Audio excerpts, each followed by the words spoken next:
क्या बताऊँ, क्या दिन देखना पड़ रहे हैं।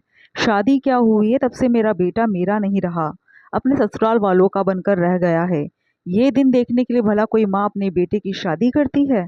ममता जी रोते हुए अपनी भाभी को बता रही थी और शायद जानबूझकर जोर-जोर से बोल रही थी, ताकि बेटे बहू के कमरे तक उनकी आवाज़ जाए और उन्हें सुनाई भी दे कि आखिर उनकी माँ उनके बारे में क्या सोचती है।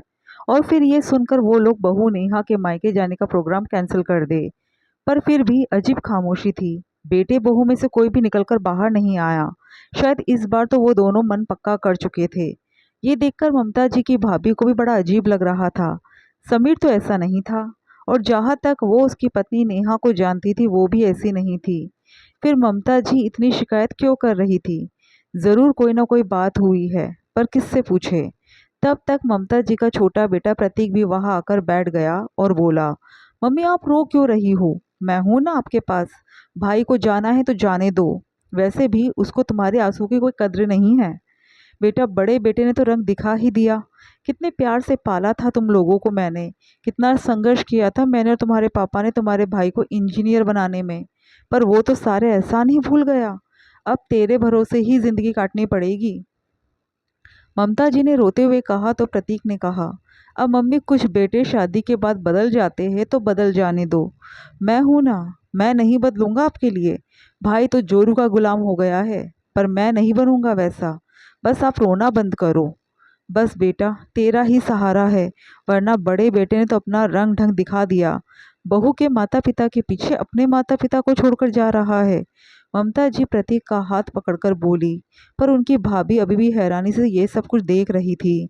समीर की और नेहा की शादी को अभी ज्यादा वक्त नहीं हुआ था, महज 5 महीने ही तो हुए थे। नेहा अपने माता पिता की इकलौती संतान थी।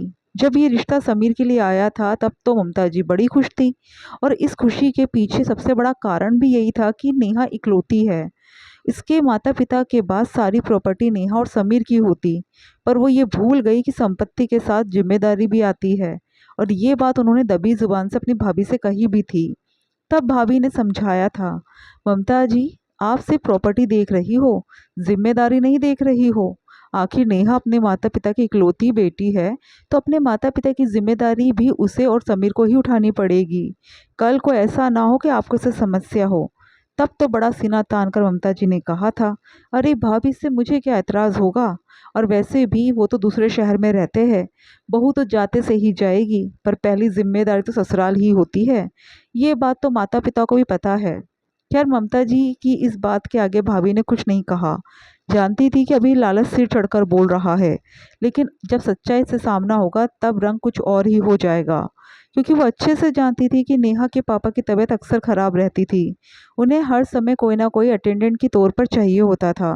खैर, फिर भी नेहा की मम्मी अकेली काफ़ी कुछ संभाल लेती थी।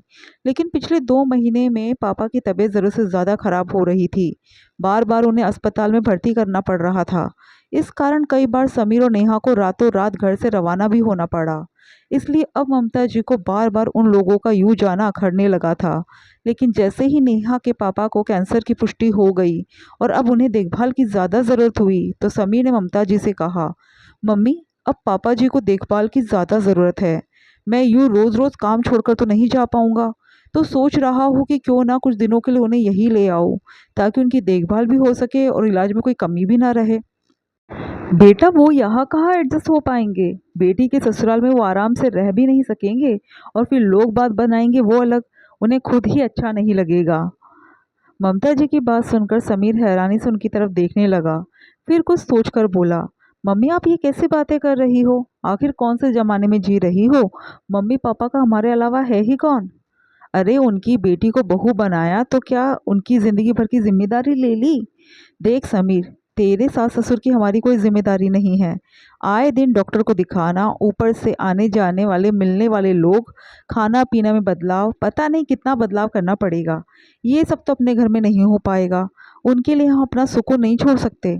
अरे, हमने तो ये सोचकर इकलौती बेटी से शादी की थी कि उनके बाद उनकी प्रॉपर्टी तुम्हारी होगी। पर ये जिम्मेदारी का ठीकरा, भैया, हमारे बस की तो बात नहीं है। मम्मी, आपने ये सोचकर शादी करवाई थी, पर मैंने ये सोचकर शादी नहीं की थी। आपने तो मुझे आज शर्मिंदा कर दिया। कहकर समीर वहां से उठकर बाहर आ गया। देखा तो नेहा वही दरवाजे पे खड़ी थी। उसकी आंखों में आंसू थे। पर नेहा ने उसे कुछ कहा नहीं। आखिर माता पिता की सोच में समीर की क्या गलती। आखिरकार ममता जी की तरफ से ना हो जाने पर समीर ने उसका हल ये निकाला कि उसने वर्क फ्रॉम होम ले लिया और अब वो नेहा के साथ उसके मायके वाले शहर में शिफ्ट हो रहा था। बस इसी कारण से ममता जी जली भुनी बैठी थी और सबको कह रही थी कि बहू बेटे को लेकर जा रही है। अब तो बेटा भी ससुराल वाला हो गया।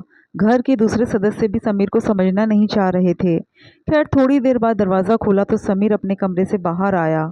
उसके साथ उसका बैग भी था। उसके पीछे पीछे नेहा भी अपने सामान के साथ आ गई। बाहर मामी जी को बैठा देखकर दोनों ने उनके पैर छुए तो मामी जी ने मुस्कुराते हुए आशीर्वाद दिया। तब तक कैब भी आ चुकी थी। समीर ममता जी के पैर छूने के लिए झुका तो ममता जी ने अपना रोना और तेज कर दिया। पर समीर को तो जाना था, तो वो चुपचाप सामान के साथ बाहर आ गया। पीछे से नेहा ने उनके पैर छुए तो ममता जी ने अपने पैर ही पीछे खींच लिए। पर नेहा ने कुछ नहीं कहा। वो चुपचाप वहां से रवाना हो गई। पर मामी जी उसे छोड़ने जरूर बाहर आई। बाहर आने पर उन्हें सारी बातें पता चली तो उन दोनों को विदा कर वो अंदर आ गई। अंदर आई तो देखा अभी भी ममता जी ने अपना रोना धोना चला रखा था। अच्छा दीदी, मैं अब चलती हूँ।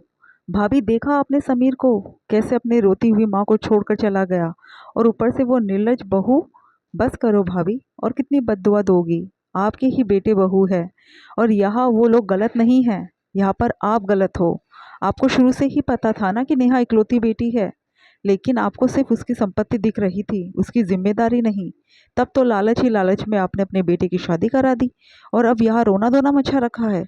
भगवान के लिए रोना धोना बंद कीजिए, क्योंकि अगर आप किसी को भी ये बात कहेंगे ना कि बेटा बहू क्यों गए, तो वो उल्टा आपको ही गलत मानेंगे। आखिर अपनी भाभी की लताड़ सुनकर ममता जी चुप हो गई। प्रतीक ने कुछ कहना चाहा तो मामी जी ने उसे भी डांट दिया। हाँ बेटा, एक बार तेरी भी शादी हो जाने दे, उसके बाद तुझे भी देख लेंगे कि अपनी माँ की कितनी सेवा करने आएगा। अब प्रतीक से भी कुछ कहते नहीं बन रहा था। आखिर मामी जी वहां से रवाना हो गई।